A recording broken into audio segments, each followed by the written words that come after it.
கர்த்தருடைய பரிசுத்த நாமத்திற்கு மகிமை உண்டாகட்டும். ஆண்டவராகிய இயேசு கிறிஸ்துவின் நாமத்தினாலே அன்பின் வாழ்த்துக்கள். வேகமாக நம் கர்த்தருடைய வார்த்தையை தியானிப்போம். யோவான் புஸ்தகம் 17வது அதிகாரம் 4வது வசனம் இப்படியாக சொல்லுகிறது. பூமியிலே நான் உம்மை மகிமைப்படுத்தினேன். நான் செய்யும்படி நீர் எனக்கு நியமித்த கிரியை செய்து முடித்தேன். கர்த்தருக்கு பிரியமான தேவஜனமே, ஆண்டவராகிய இயேசு கிறிஸ்து பிதாவாகிய தேவனிடத்தில் என்ன சொல்லுகிறார்? அந்த வசனத்தினுடைய பின்பகுதி, நான் செய்யும்படி நீர் எனக்கு நியமித்த கிரியையை செய்து முடித்தேன். நான் செய்யும்படி கவனியுங்கள். அப்படி என்றால் எதற்காக இயேசு கிறிஸ்து இந்த பூமிக்கு அனுப்பப்பட்டாரோ, என்ன காரியத்தை பிதாவாகிய தேவன் இயேசு கிறிஸ்துவை இந்த பூமியிலே செய்து முடிக்க சொன்னாரோ அதை செய்து முடித்தேன் என்று என்ன செய்கிறார் ஆண்டவராகிய இயேசு கிறிஸ்து இங்கே சொல்லுகிறதை நாம் என்ன செய்கிறோம் பார்க்கிறோம். நான் செய்யும்படி நீர் எனக்கு நியமித்த கிரியை செய்து முடித்தேன். அப்படி என்றால் பிதாவாகிய தேவனுடைய குமாரனாகிய இயேசு கிறிஸ்துவுக்கு கொடுத்த பொறுப்பு, இந்த பூமியில என்ன செய்ய வேண்டும் என்று, என்ன காரியத்தை நிறைவேற்ற வேண்டும், எதை செய்து முடிக்க வேண்டும் என்று அவருக்கு விவரித்து சொல்லி இந்த பூமிக்கு அனுப்பினாரோ அதை திறம்பட சரியாக ஒழுங்கும் கிரகமாக பழுதில்லாமல் குழப்பம் இல்லாமல் செய்து முடித்தேன் என்று என்ன செய்கிறார் இயேசு கிறிஸ்து இங்கே சொல்வதை என்ன செய்கிறோம் நாம் பார்க்கிறோம். பாருங்கள், இயேசு கிறிஸ்து யோர்தான் நதிக்கரையிலே ஞான ஸ்நானம் எடுத்து என்ன செய்கிறார்? கரையேறி வருகிறார். பரிசுத்த ஆவியானவர் புறாவின் வடிவத்தில் என்ன செய்கிறார்? இயேசு கிறிஸ்துடைய தோளில் அமர்ந்து வானத்திலிருந்து ஒரு சத்தம் வருகிறது, இவர் என் நேசகுமாரன், இவர் மேல் பிரியமாய் இருக்கிறேன், பிரியமாய் இருக்கிறேன், பிரியமாய் இருக்கிறேன். நன்றாக கவனியுங்கள். இயேசு கிறிஸ்து தன்னுடைய ஊழியத்தை இப்பொழுதுதான் ஆரம்பிக்க போகிறார். பிதாவாகிய தேவன் தனக்கு கொடுத்த பொறுப்பை இப்பொழுதுதான் செய்யவே ஆரம்பிக்க போகிறார். ஆனால் அதற்கு முன்பாகவே பிதாவாகிய தேவன் இயேசு கிறிஸ்துவை பார்த்து இவர் எனக்கு பிரியமானவர் என்று சொல்லுகிறார். காரணம், இயேசு கிறிஸ்து பிதாவாகிய தேவன் கொடுத்த பொறுப்பை சரியாக என்ன செய்வார்? செய்து முடிப்பார். தன்னுடைய குமாரன் நான் கொடுத்த அந்த பொறுப்பை இந்த பூமியிலே என்னென்ன கிரியைகளை செய்ய வேண்டும், என்னென்ன காரியங்களை செய்ய வேண்டும், சிலுவைக்கு எப்படி ஏற வேண்டும், எல்லாவற்றையும் செய்து முடிப்பார். அதில் எந்த ஒரு பிசகலும் என்ன செய்யாது இருக்காது, மாற்றமும் என்ன செய்யாது இருக்காது என்று பிதாவாகிய தேவனுக்கு தெரியும். ஆகையால் தான் எதையும் செய்வதற்கு முன்பாகவே, இயேசு எதையும் செய்வதற்கு முன்பாகவே பாருங்கள், பிதாவாகிய தேவன் இப்படி சொல்லுகிறார், இவர் மேல் பிரியமாய் இருக்கிறேன், பிரியமாய் இருக்கிறேன் என்று. நான் செய்யும்படி நீர் எனக்கு நியமித்த கிரியைகளை செய்து முடித்தேன். பிதாவாகிய தேவன் இயேசு கிறிஸ்துவிடத்தில் கொடுத்த கிரியைகள் முக்கியமானவைகள், மிகவும் முக்கியமானவைகள். வேற எந்த ஒரு மனிதனோ மனுஷியோ செய்ய முடியாத கிரியைகள் பிதாவாகிய தேவன் இயேசு கிறிஸ்து கொடுத்த கிரியைகள், பொறுப்பு, அந்த வேலை. அதை சரியாக 100% செய்து முடித்தார். கர்த்தருக்கு பிரியமான தேவஜனமே, இன்றைக்கு நாம் ஆண்டவருக்கு பிள்ளைகளாக இருக்கிறோம். நீங்கள் அவருடைய பிள்ளைகளாக இருக்கிறீர்கள். உங்களுக்கும் எனக்கும் ஆண்டவர் அநேக பொறுப்புகளை கொடுத்திருக்கிறார். அன்றாட நாம் செய்ய வேண்டிய கிரியைகள், நம்முடைய பொறுப்புகள், நம்முடைய வேலைகள், நமக்கு கொடுத்திருக்கிற மற்ற காரியங்கள், இவைகளை இயேசு கிறிஸ்துவை போல சரியாக என்ன செய்ய வேண்டும்? செய்து முடிக்க வேண்டும். செய்து முடித்து எனக்கு கொடுத்த அந்த பொறுப்பை நான் திறம்பட சரியாக செய்து முடித்தேன் என்று இயேசு சொன்னது போல சொல்ல வேண்டும். குடும்பத்தை நடத்துவதா இருந்தாலும் சரி, சபையை நடத்துவதா இருந்தாலும் சரி, பிள்ளைகளை நடத்துவதா இருந்தாலும் சரி, வீடை கவனிப்பதா இருந்தாலும் சரி, தொழிலை வேலையை நாம கவனிப்பதா இருந்தாலும் சரி, மற்ற எந்த ஒரு கிரிகைகளாக இருந்தாலும், பதவியாக இருந்தாலும், பொறுப்பாக இருந்தாலும், வேலையாக இருந்தாலும், அதை எந்த ஒரு பிசகல் இல்லாமல், குழப்பம் இல்லாமல், ஆண்டவருடைய வழி நடத்துதலிலே, ஆண்டவருடைய ஆலோசனையிலே, ஆண்டவருடைய வழிகாட்டுதலிலே அதை சரியாக என்ன செய்ய வேண்டும், செய்து முடிக்க வேண்டும். கர்த்தருக்கு பிரியமான தேவஜனமே, கவனியுங்கள்.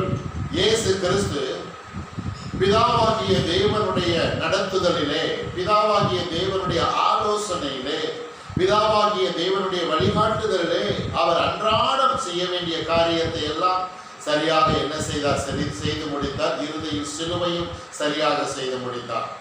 இன்றைக்கு உங்களுக்கும் எனக்கும் பரிசுத்த ஆவியானவர் கொடுக்கப்பட்டிருக்கிறார். கவனியுங்கள், உங்களுக்கு கொடுக்கப்பட்டிருக்கிற அந்த பரிசுத்த ஆவியானவருடைய நடத்துதலில் ஒவ்வொருவரும் தங்களுடைய கிரியைகளை சரியாக செய்து முடித்து, இயேசுவை போல் என்ன செய்ய வேண்டும், என்னுடைய கிரியைகளை நான் சரியாக செய்து முடித்தேன் என்று சொல்ல வேண்டும். இந்த பூமி வாழ்க்கையை முடித்து பரலோகத்தில் தேவ சமூகத்திற்கு கடந்து செல்லும் பொழுது அங்கே தைரியமாக சொல்ல வேண்டும், பூமியிலே எனக்கு கொடுத்த அந்த கிரியைகளை, அந்த வேலையை, பொறுப்பை நான் சரியாக செய்து முடித்தேன் என்று என்ன செய்ய வேண்டும், சொல்ல வேண்டும். கர்த்தருக்கு பிரியமான தேவஜனமே, ஆகையால் பாருங்கள், ஆண்டவர் உங்களுக்கு கொடுத்த அந்த கிரியைகள் என்ன, பொறுப்பு என்ன, அந்த வேலை என்ன, அதை சரியாக சிந்தித்து அதிலே கவனம் செலுத்தி அதையே செய்வதற்கு என்ன செய்ய வேண்டும், பிரயாசப்பட வேண்டும். அதை தவிர தேவையில்லாத வேற எந்த ஒரு கிரியைகளிலும் காரியங்களிலும் ஈடுபடக்கூடாது. கர்த்தருக்கு பிரியமான தேவஜனமே, கவனிங்கள். ஆண்டவராகிய இயேசு கிறிஸ்து பிதாவாகிய தேவன் என்ன கிரியைகளை நடப்பிக்க சொன்னாரோ, எந்த வேலையை செய்து முடிக்க சொன்னாரோ அதை மாத்திரம்தான் செய்தார். அதை தவிர சொந்தமாய் இயேசு வேற ஒன்றையும் என்ன செய்யவில்லை. இன்னைக்கு பிசாசு பாருங்க, அநேக காரியங்களை மனதுக்குள்ளே திணித்து தேவன் இதை செய்வது போல, செய்ய சொல்வதை போலலாம் என்ன செய்வான், அவன் அப்படி எண்ணங்களை உண்டாக்குவான். கர்த்தருக்கு பிரியமான தேவ ஜனமே, அப்படியாப்பட்ட வேளையிலே நாம் ஆண்டவரிடத்தில், ஆண்டவரே அமர்ந்து, இது நீர் கொடுத்த கிரியா, நீர் கொடுத்த செயலா, நீர் கொடுத்த வேலையா, நீர் செய்ய சொன்ன காரியமா என்று ஆண்டவரோடு இடைப்பட்டு தெரிந்து கொண்ட அந்த காரியங்களிலே ஈடுபடும் பொழுது அது குழப்பமாக என்ன செய்யாது, முடியவே முடியாது. சரியாக செய்து முடிப்போம். சரியாக செய்து முடிப்பது மாத்திரமல்லாமல் நான் சரியாக செய்து முடித்தேன் என்று தைரியமாக சொல்ல முடியும். ரோமர் புஸ்தகம் 6வது அதிகாரம், ரோமர் புஸ்தகம் 8வது அதிகாரம் 13வது வசனம். ரோமர் புஸ்தகம் 8வது அதிகாரம் 13வது வசனம் இப்படியா சொல்லுகிறது, மாம்சத்தின்படி பிழைத்தால் சாவீர்கள், ஆவியினாலே சரீரத்தின் செய்கைகளை அழித்தால் பிழைப்பீர்கள். மாம்சத்தின்படி பிழைத்தால் சாவீர்கள். ரட்சிக்கப்பட்ட தேவஜனமே, ரட்சிக்கப்பட்டதற்கு பின்பாக, இயேசுவை ஆண்டவராக ஏற்றுக்கொண்டதற்கு பின்பாக இந்த வார்த்தையிலே தொடர்ந்து வளர்ந்து கொண்டே இருக்கிறோம். இப்படியாப்பட்ட தருணத்தில் ஆரம்ப நாட்களில் ரட்சிக்கப்படுவதற்கு முன்பாக மாம்சத்திலே நடந்தது போல இப்பொழுது நாம் என்ன செய்யக்கூடாது, நடக்கக்கூடாது. ரட்சிக்கப்படுவதற்கு முன்பாக இந்த மனது சொல்லுகிறதை இந்த சரீரம் அப்படியே செய்யும். அது தீமையான காரியமா இருந்தாலும், தவறான காரியமா இருந்தாலும், விரோதமான காரியமா இருந்தாலும் செய்யும். ஆனால் இப்பொழுது ரட்சிக்கப்பட்ட தேவஜனமே, மாம்சத்தின்படி நடவாமல் பார்த்து கொள்ள வேண்டும். அதற்கு மாறாக ஆவியினாலே செயல்பட வேண்டும். அதுதான் பாருங்க, பவுல், அப்போஸ்தலனாகிய பவுல் இங்கே சொல்லுகிறார். ரோமர் 8:13, மாம்சத்தின்படி பிழைத்தால் சாவீர்கள், ஆவியினாலே சரீரத்தின் செய்கைகளை அழித்தால் பிழைப்பீர்கள். கவனிங்கள், கிறிஸ்தவர்களாக இருக்கலாம், ரட்சிக்கப்பட்டிருக்கலாம், ஆனால் ஆவியானவரோடு ஒரு ஐக்கியம் இல்லாமல், ஆண்டவரோடு ஐக்கியம் இல்லாமல், ஆவியானவரோடு பழகாமல், அவருடைய வார்த்தையில் ஐக்கியம் இல்லாமல், வார்த்தையோடு பழகாமல் ஏனோ தானோ என்று இருக்கிற பட்சத்திலே ஆவியிலே செயல்பட முடியாது. ஆவியிலே செயல்பட முடியாது. ஆவிக்குரிய வாழ்க்கையில் சிறப்பாக செயல்பட முடியாது. அங்கே ஆவி தனிந்து போய்விடும், மாம்சம் எழும்பிவிடும், மாம்சம் செயல்பட ஆரம்பித்துவிடும். யாருடைய மாம்சம் ஆவியை அடக்கி செயல்பட ஆரம்பிக்கிறதோ அவர்கள் தேவன் அவர்களுக்கு கொடுத்த பொறுப்போ இல்ல கிரிகளோ இல்ல வேலையோ மற்ற எந்த ஒரு காரியமோ அதை முழுமையாக கவனம் செலுத்தி அதை சரியாக என்ன செய்ய முடியாது, செய்து முடிக்க முடியாது. மாறாக அவர்கள் தேவையில்லாத காரியங்களில் மாம்சத்தின் கிரிகளினாலே நடக்க ஆரம்பித்து விடுவார்கள். தேவையில்லாத காரியங்களை பேச ஆரம்பித்து விடுவார்கள். தேவையில்லாத இடங்களுக்கு போக ஆரம்பித்து விடுவார்கள். வேறே கிரியைகள், தேவனை பிரியப்படுத்துகிற கிரிகள் அல்லாமல் பிசாசை பிரியப்படுத்துகிற கிரிகளில் என்ன செய்வார்கள்? நடந்து விடுவார்கள். நீங்களும் நானும் அப்படி இருக்கக்கூடாது. சற்று இந்த இடத்துல சிந்திக்க வேண்டும், நிதானிக்க வேண்டும். என் மாம்சம் என் ஆவியை மேற்கொள்ளுகிறதா, இல்லை என்றால் என் ஆவி என் மாம்சத்தை மேற்கொள்ளுகிறதா என்று என்ன செய்ய வேண்டும்? சுய பரிசோதனை செய்து கொண்டே இருக்க வேண்டும். கர்த்தருக்கு பிரியமான தேவ ஜனமே, கர்த்தருக்கு ஸ்தோத்திரம். எபேசியர் புஸ்தகம் 4வது அதிகாரம் 17 24 வரைக்கும் இப்படியாக சொல்லுகிறது. எபேசியர் புஸ்தகம் 4வது அதிகாரம் 17 24 வரைக்கும். ஆதலால் கர்த்தருக்குள் நான் உங்களுக்கு சாட்சியாக சொல்லி எச்சரிக்கிறது என்னவெனில், மற்ற புறஜாதிகள் தங்கள் வீணான சிந்தனையிலே நடக்கிறது போல நீங்கள் இனி நடவாமல் இருங்கள். அவர்கள் புத்தியில் அந்தகாரப்பட்டு தங்கள் இருதய கடினத்தினால் தங்களில் இருக்கும் அறியாமையினாலே தேவனுடைய ஜீவனுக்கு அந்நியராய் இருந்து உணர்வில்லாதவர்களாய் சகலவித அசுத்தங்களையும் ஆவலோடே நடப்பிக்கும்படி தங்களை காம விகாரத்துக்கு ஒப்பு கொடுத்திருக்கிறார்கள். நீங்களோ இவ்விதமாய் கிறிஸ்துவை கற்றுக்கொள்ளவில்லை. இயேசுவினிடத்தில் உள்ள சத்தியத்தின்படியே நீங்கள் அவரிடத்தில் கேட்டறிந்து அவரால் போதிக்கப்பட்டீர்களே. அந்தபடி முந்தின நடக்கைக்குரிய மோசம் போக்கும் இச்சைகளாலே கெட்டு போகிற பழைய மனுஷனை நீங்கள் களைத்து போட்டு உங்கள் உள்ளத்திலே புதிதான ஆவி உள்ளவர்களாகி மெய்யான நீதியிலும் பரிசுத்தத்திலும் தேவனுடைய சாயலாக சிருஷ்டிக்கப்பட்ட புதிய மனுஷனை தரித்துக் கொள்ளுங்கள். எபேசியர் சபைக்கு அப்போஸ்தலனாகிய பவுல் கொடுக்கிற ஆலோசனை ஆவியானவர் மூலமாக பாருங்க. அந்த சபைக்கு பவுல் சொல்லுகிற காரியம், ஆதலால் கர்த்தருக்குள் நான் உங்களுக்கு சாட்சியாக சொல்லி எச்சரிக்கிறது என்னவென்றால், எச்சரிப்பு கவனியுங்கள். கர்த்தருடைய பிள்ளைகளாய் இருந்தும் கர்த்தரை விட்டு தூரமாய் போகும் பொழுது, கர்த்தருக்கு பிரியமில்லாத காரியங்களை செய்யும் பொழுது, பேசும் பொழுது, கர்த்தருக்கு பிரியமில்லாத இடத்தில் உட்கார்ந்து செயல்படும் பொழுது அவர்களுக்குள்ளே இருக்கிற ஆவியானவர் அவர்களுக்கு எச்சரிப்பு கொடுத்து கொண்டேதான் இருப்பார். ஏதாவது சம்பவத்தின் மூலமாக, வசனத்தின் மூலமாக, இயற்கையின் மூலமாக, தேவ மனிதன் மூலமாக, மற்ற கர்த்தர் பிள்ளைகள் மூலமாக ஒரு எச்சரிப்பு கொடுத்து கொண்டேதான் இருப்பார். அவர் எச்சரிக்கிறார் பாருங்க, பவுல் எச்சரிக்கிறார். ஆதலால் கர்த்தருக்குள் நான் உங்களுக்கு சாட்சியாக சொல்லி எச்சரிக்கிறது என்னவென்றால், இந்த எச்சரிப்பை யார் நிதானித்து,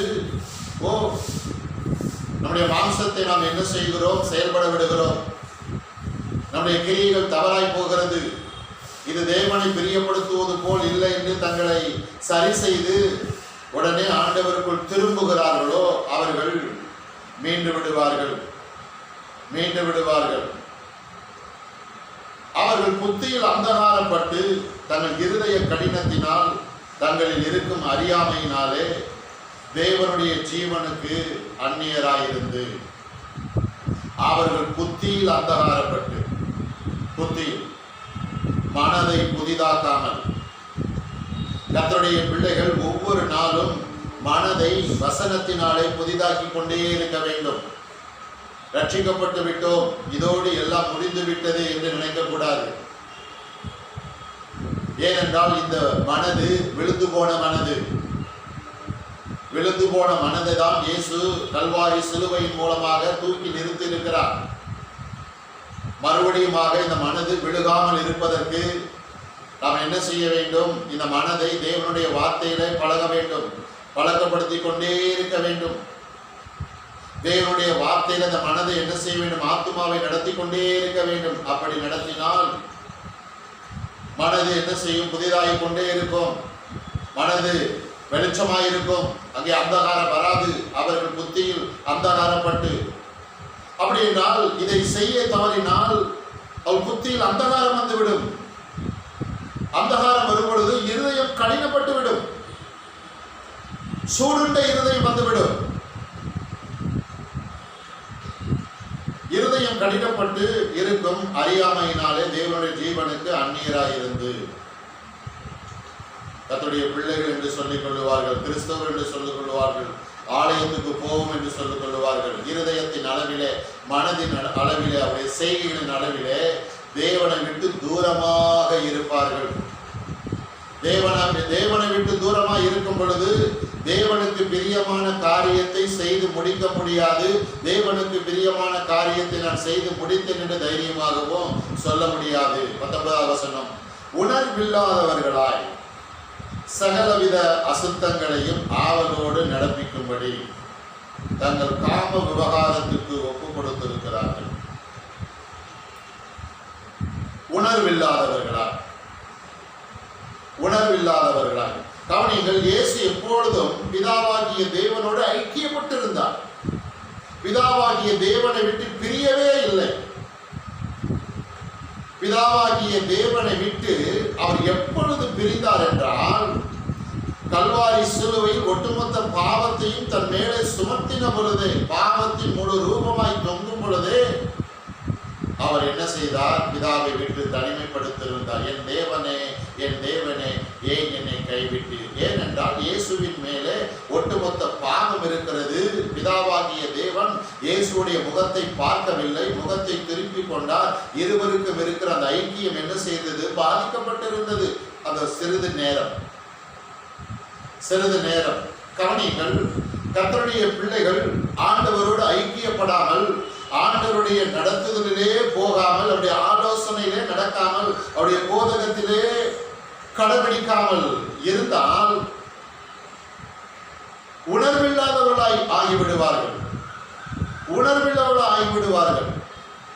ரட்சிக்கப்படாத மக்களைப் போல் ஆகிவிடுவார்கள். அசுத்தங்களிலும் காம விவகாரங்களிலும் தீமை செய்வதிலும், பாருங்கள், மற்றவர்களை குறை சொல்லுவதிலும், அக்கிரமம் செய்வதிலும், எரிச்சலோடு முறுமுறுப்போடு அஞ்ஞானிகள் இருப்பதை போல இவர்களும் என்ன செய்வார்கள்? இப்படி இருக்கிறவர்களும் மாறிவிடுவார்கள். சற்று கவனமாக என்ன செய்ய வேண்டும்? இருக்க வேண்டும். கர்த்தருக்கு பிரியமான தேவகணமே, நீங்களோ இவ்விதமாய் கிறிஸ்துவை கற்றுக்கொள்ளவில்லை. எபேசியர் சபையிடத்தில் இந்த குறை இருந்திருக்கிறது. ஆகையால் தான் நீங்களோ கிறிஸ்துவை கற்றுக்கொள்ளவில்லை. உங்களுக்கு கொடுத்த அந்த பொறுப்பை நீங்கள் சரியாக செய்து முடிக்க முடியவில்லை உங்களால். ஏனென்றால் தேவனோடு நீங்கள் நடக்கவில்லை, தேவனுடைய ஆலோசனை நடக்கவில்லை, போதனையில் நடக்கவில்லை.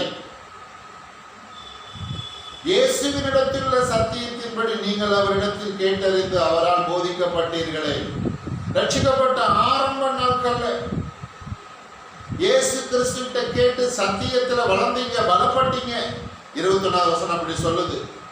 நீங்கள் அவரிடத்தில் கேட்டறிந்து அவரால் போதிக்கப்பட்டீர்களே. ஆரம்ப நாட்களில் இப்படி வசனத்தில் அனலாய் இருந்தீர்களே, கர்த்தருடைய காரியத்தில் கவனமாய் இருந்தீர்களே, ஆர்வமாய் இருந்தீர்களே.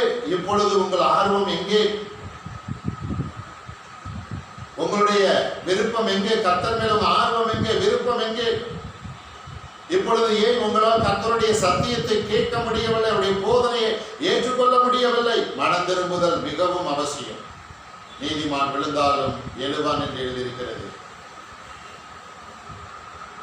அந்தபடி முந்தின நடக்கைக்குரிய மோசம் போக்கும் இச்சைகளாலே கெட்டு போகிற பழைய மனுஷனை நீங்கள் களைத்து போட்டு, பழைய மனுஷனை களைத்து போட்டு தேவனுக்கு விரோதமாய் நடப்பதை, தேவனுக்கு விரோதமாய் பேசுவதை, அசட்டைத்தனத்துக்கும் அஜாக்கிரதைக்கும் இடம் கொடுப்பதை, மாம்சமான காரியங்களிலே ஈடுபடுவதை விட்டு அதிலிருந்து மீண்டு வர வேண்டும். அப்பொழுதுதான் ஆசீர்வாதத்தை தடையில்லாமல் பெற்றுக்கொள்ள முடியும்.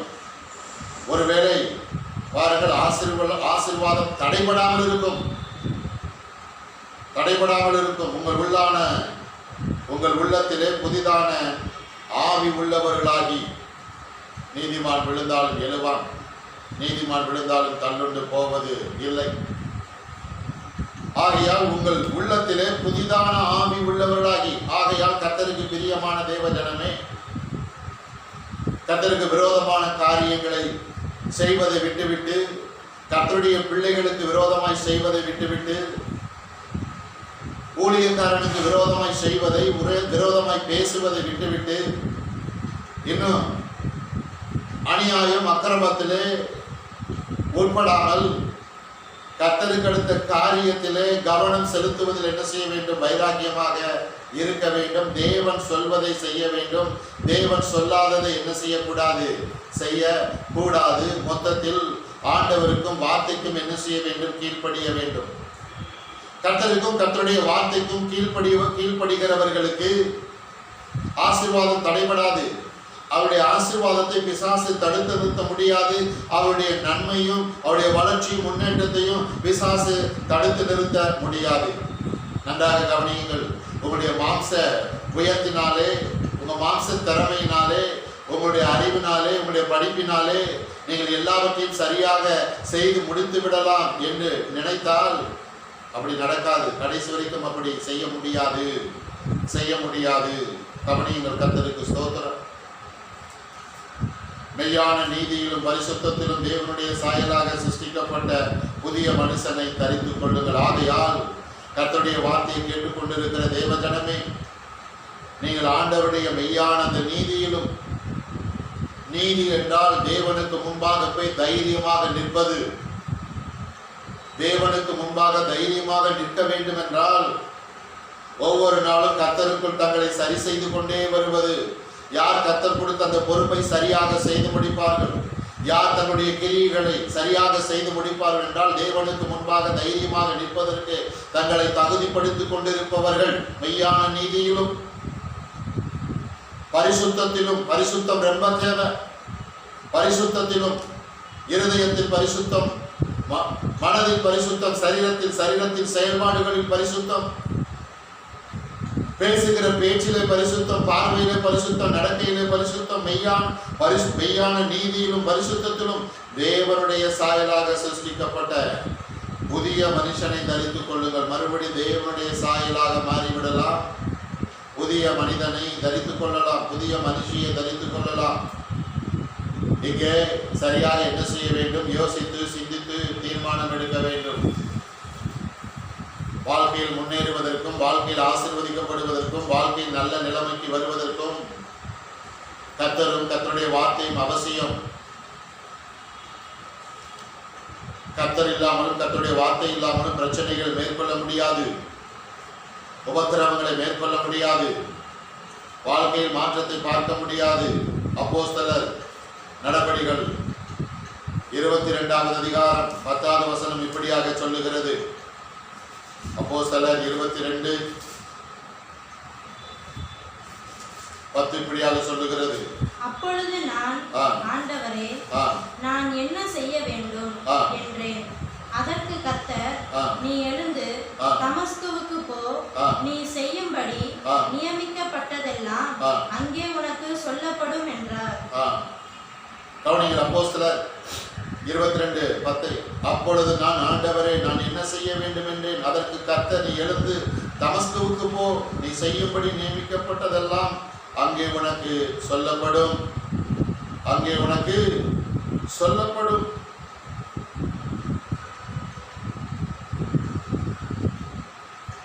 பாருங்கள், புதிய ஏற்பாட்டின் சவுல் நிருபத்தை தன்னுடைய கையிலே வாங்கி கொண்டு தமஸ்குவில் இருக்கிற கிறிஸ்தவர்களை துன்பப்படுத்தும்படியாக அவர்களை கைது செய்து காவலில் அடைக்கும்படியாக புறப்பட்டு போகிறான். தமஸ்கு வீதியிலே கர்த்தர் அவனை சந்திக்கிறார். அவன் கர்த்தருக்கும் கர்த்தருடைய பிள்ளைகளுக்கும் தொடர்ந்து அவன் என்ன செய்கிறான்? அறியாமையினாலே விரோதமாக நடந்து கொண்டிருந்தான். கர்த்தர் அவனை சந்திக்கிறான். கர்த்தர் அவனை சந்தித்தவுடனே அவனுக்குள்ளே ஒரு மனமாற்றம் வருகிறது, மனம் திரும்புதல் வருகிறது. கர்த்தருடைய வார்த்தையை கேட்கிற பிள்ளைகள், கர்த்தருடைய வார்த்தையை தொடர்ந்து கேட்கிற பிள்ளைகளுக்குள்ளே மனமாற்றம் வரும், மனம் திரும்புதல் வரும். கர்த்தருடைய வார்த்தையை சொல்லி விசுவாசமாய் ஜெபிக்கிற பிள்ளைகளுக்குள்ளே மனமாற்றம், மனம் திரும்புதல் கண்டிப்பாக வரும். ஏனென்றால் பவுலுக்குள் வந்தது, பவுலுக்குள் மனமாற்றம், மனம் திரும்புதல் வந்தது. உடனே நான் என்ன செய்ய வேண்டும் என்று கேட்கிறான். படிப்படியாக சவுலா இருந்தவன் பவுலாக என்ன செய்கிறான்? மாறுகிறான். நான் என்ன செய்ய வேண்டும்? என்ன செய்ய வேண்டும்? தேவ சத்தத்தை கேட்காதவர்கள், தேவ சத்தத்தின்படி நடக்காதவர்கள், அவசரப்பட்டு அவர்கள் எதையாவது என்ன செய்வார்கள், எதையாவது செய்வார்கள், எதையாவது பேசிக் கொண்டிருப்பார்கள். ஆனால் கர்த்தருடைய வார்த்தையை கேட்டு கர்த்தருடைய வார்த்தையின்படி நடப்பதற்கு முயற்சி செய்கிறவர்கள் தானாக எதையும் செய்ய மாட்டார்கள், தானாக எதையும் பேச மாட்டார்கள். ஆண்டவரிடத்தில் எல்லாம் கேட்டு செய்வார்கள், கேட்டு பேசுவார்கள். நான் என்ன செய்ய வேண்டும்? கவனியுங்கள், கர்த்தர் உங்களுக்கு கொடுத்த அந்த பொறுப்பை நீங்கள் சரியாக செய்து முடிக்க வேண்டும் என்றால், அந்த கிரியை சரியாக செய்து முடிக்க வேண்டும் என்றால், அந்த வேலையை, பதவியை, ஊழியத்தை, குடும்பத்தை, வாழ்க்கையை, பிள்ளைகளை, தங்களை சரியாக நடத்த வேண்டும் என்றால், சரியாக எல்லாவற்றையும் செய்து முடிக்க வேண்டும் என்றால், பவுலை போல ஆண்டவரிடத்தில் கேட்க வேண்டும். நான் என்ன செய்ய வேண்டும்? எனக்கு எல்லாம் தெரியும் என்று என்ன செய்யக்கூடாது? நினைக்கக்கூடாது. வேதத்தில் எல்லாம் தெரிந்தவர்கள் யாரும் அல்ல. ஆகையால் கர்த்தருக்கு பிரியமான தேவ ஜனமே, நான் என்ன செய்ய வேண்டும் என்று என்ன செய்ய வேண்டும்? கர்த்தரிடத்தில் கேட்க வேண்டும். மனம் திரும்புதலை என்ன செய்ய வேண்டும்? மறுபடியும் ஆண்டவரோடு ஐக்கியப்பட வேண்டும். வேத வாசிப்பிலே கவனம் செலுத்த வேண்டும். வேத தியானத்திலே கவனம் செலுத்த வேண்டும். விசுவாசமாக ஜெபிக்கிறதிலே கவனம் செலுத்த வேண்டும். ஆண்டவருடைய சமூகத்தில் அமருவதிலே அமர்ந்து முழங்கால் படியிட்டு விசுவாசமாக ஜெபிப்பதிலே கவனம் செலுத்த வேண்டும். கர்த்தருடைய ஆலயத்துக்குள் வருவதிலே என்ன செய்ய வேண்டும்? கவனம் செலுத்த வேண்டும். ஆண்டவருக்கு கொடுப்பதிலே என்ன செய்ய வேண்டும்? கவனம் செலுத்த வேண்டும். பாருங்க, இந்த கொடுக்கிறத குறித்து கர்த்தருக்கு ஸ்தோத்திரம். ஆண்டவர் இதை செய் என்று சொல்லும் பொழுது, கொடு என்று சொல்லும் பொழுது கொடுக்க வேண்டும். ஏனென்றால் கீழ்ப்படிய வேண்டும். கர்த்தருடைய வார்த்தை கொடுக்க வேண்டும் என்று சொல்லுகிறது. ஆண்டவர் கொடுக்க வேண்டும் என்று வேதத்தில் சொல்லி இருக்கிறாருடைய வசனம் கொடுக்க வேண்டும் என்று சொல்லி இருக்கிறது. கொடுக்க வேண்டும் என்று கர்த்தரும் கர்த்தருடைய வார்த்தையும் சொல்லியும் கொடுக்காமல் இருந்தால் கீழ்ப்படியவில்லை என்று அர்த்தம். அவர்கள் கர்த்தர் தனக்கு கொடுத்த பொறுப்பை சரியாக செய்து முடிக்க முடியாது. கர்த்தருக்கு பிரியமான தேவ ஜனமே, ஆகையால் நம் எல்லோருக்கும் இங்கே பவுலுக்குள் வந்த ஒரு மனமாற்றம், மனம் திரும்புதல் கண்டிப்பாக தேவைப்படுகிறது, அவசியமாய் இருக்கிறது. கர்த்தருக்கு பிரியமான தேவ ஜனமே, வேகமாக நான் முடிக்க போகிறேன். ஆதியாகமம் புத்தகம் 28வது அதிகாரம் 14வது வசனம். இதையெல்லாம் செய்து கொண்டே வந்தால் ஆசீர்வாதம் தடையில்லாமல் வரும், நன்மைகள் தடையில்லாமல் வரும். இல்லை என்றால் அங்கே குழப்பம் என்ன செய்யும்? உண்டாகும். மாற்றங்கள் வரவில்லையா? முன்னேற்றங்கள் வரவில்லையா? எதிர்பார்த்த மாற்றம், எதிர்பார்த்த முன்னேற்றம், எதிர்பார்த்த வளர்ச்சி வரவில்லை என்றால் நாம் தேவன் சொல்லதை செய்யாமல் வேற எதையோ செய்து கொண்டிருக்கிறோம் என்று அர்த்தம். அங்கே சற்று என்ன செய்ய வேண்டும்? சிந்திக்க வேண்டும், சற்று யோசிக்க வேண்டும். கர்த்தருக்கு பிரியமான தேவ ஜனமே, ஆதியாகமம் புத்தகம் 28வது அதிகாரம் 14வது வசனம். உன் சந்ததி பூமியின் தூளை போல் இருக்கும். நீ மேற்கேயும் கிழக்கேயும் வடக்கேயும் தெற்கேயும் பரம்புவாய். உனக்குள்ளும் உன் சந்ததிக்குள்ளும் பூமியின் வம்சங்கள் எல்லாம் ஆசீர்வதிக்கப்படும். ஆசீர்வதிக்கப்படும். ஆசீர்வதிக்கப்படும். பவுலுக்குள் மனம் திரும்புவது வருகிறது. பின் நாட்களிலே அவன் பலாயிரக்கணக்கான ஜனங்களுக்கு அவன் ஆசீர்வாதமாக இருந்தான். பலாயிரம் மக்களை என்ன செய்தான்? கர்த்தரிடத்தில் அவன் திருப்பினான். அவருடைய சுவிசேஷத்தின் மூலமாய், நற்செய்தியின் மூலமாய், அவருடைய நிருபங்கள் மூலமாய் அநேக ஜனங்களுக்கு அவன் ஆசீர்வாதமாக இருந்தான். கர்த்தருக்கு பிரியமான தேவ ஜனமே, நீங்கள் உங்களுக்கு கொடுத்த அந்த பொறுப்பை மாத்திரம், உங்களுடைய கிரிகளை மாத்திரம், ஆண்டவர் உங்களுக்கு கொடுத்த அந்த வேலையை, உங்கள் குடும்பத்தை, உங்கள் வாழ்க்கையை, ஊழியத்தை, பிள்ளைகளை, உங்கள் தொழிலை, அந்த வேலையை, அதில் முழு கவனம் உண்மையோடும் உத்தமத்தோடும் நேர்மையோடும் நீதியோடும் முழு கவனம் செலுத்தும் பொழுது கர்த்தர் ஆதியாகமம் 28:14 வசனத்தின்படியே செய்வார். உன் சந்ததி பூமியின் தூளை போல் இருக்கும். உங்கள் சந்ததி இந்த பூமியிலே பூமியின் தூளை போல் இருக்கும். பூமியின் தூளை ஒருவராலும் எண்ண முடியாது. நீங்கள் மேற்கையும் கிழக்கையும் வடக்கையும் தெற்கையும் என்ன செய்வீர்கள்? பரப்புவீர்கள். பரப்புவீர்கள். அப்படி என்றால் பரவிக்கொண்டே இருப்பீர்கள். பரவிக்கொண்டே இருப்பீர்கள். வடக்கையும் கிழக்கையும் மேற்கையும் தெற்கையும் பரவிக்கொண்டே இருப்பீர்கள். யார்? கர்த்தர் சொன்னதை செய்து முடிக்கிறவர்கள், கர்த்தருடைய கிரியைகளை மாத்திரம் செய்து முடிக்கிறவர்கள்.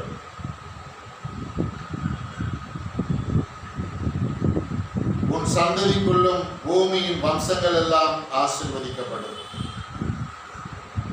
நீங்கள் கர்த்தரால் ஆசீர்வதிக்கப்படுவீர்கள். உங்கள் சந்ததிகள் எல்லாம் கர்த்தருக்குள் என்ன செய்யும்? ஆசீர்வதிக்கப்படும்.